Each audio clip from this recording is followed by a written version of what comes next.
പാലവും റോഡും വരുന്നതോടെ പുറം ലോകവുമായി ബന്ധം സ്ഥാപിക്കുന്നതിന്റെ സന്തോഷത്തിലാണ് മലപ്പുറം കാളികാവ് ചിങ്കക്കല്ല് കോളനിയിലെ ആദിവാസികൾ.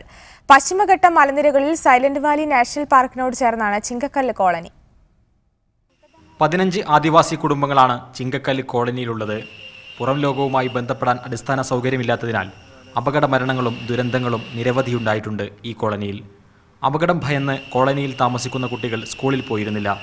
റോഡിന്റെയും പാലത്തിന്റെയും പണി പൂർത്തിയാകുന്നതോടെ ഇവിടുത്തെ കുട്ടികൾക്ക് നിർഭയം സ്കൂളിൽ പോകാനാവും. മുത്തശ്ശിയൊക്കെ ഈ വെള്ളത്തിൽ ഒലിച്ചു പോയതായിരുന്നു. ഈ ചോലയിൽ വെള്ളം വന്നാൽ പോയാലും കാട്ടി വെള്ളം ഉണ്ടാവും. അതുകൊണ്ട് ഞങ്ങൾക്ക് കുട്ടികൾക്ക് സ്കൂളിലേക്കൊന്നും പോകാൻ പറ്റിയില്ല. ഭയങ്കര പേടിയായിരുന്നു ആ ചോലയിൽ. ഇപ്പോൾ പാലം വന്നുകൂടി ഞങ്ങൾക്ക് സൗകര്യമായി. ഗതാഗത സൗകര്യമില്ലാത്തതിനാൽ ഗർഭിണികൾ മരിച്ച സംഭവങ്ങൾ പലകുറി ഇവിടെ ഉണ്ടായിട്ടുണ്ട്.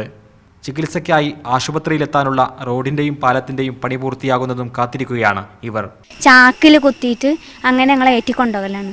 ഇപ്പോൾ ഗർഭിണികളായാലും സുഖമില്ലാത്തായാലും ഒക്കെ അങ്ങനെ ചെയ്യല്. ഇപ്പോൾ പിന്നെ എത്രയും പെട്ടെന്ന് നന്നാക്കി കിട്ടിയാൽ ഞങ്ങൾക്ക് നല്ലതെന്ന് പറയാം. ചിങ്കക്കല്ല് കോളനിയിൽ നിന്നും കാളികാവ് നിലമ്പൂർ സംസ്ഥാന പാതയിലേക്കാണ് നബാർഡ് പദ്ധതിയിൽ ഉൾപ്പെടുന്ന റോഡ് വരുന്നത്. ക്യാമറ പേഴ്സൺ ഡാറ്റസ് വേലായുധനൊപ്പം PK സുഹൈൽ, മീഡിയ 1, മലപ്പുറം.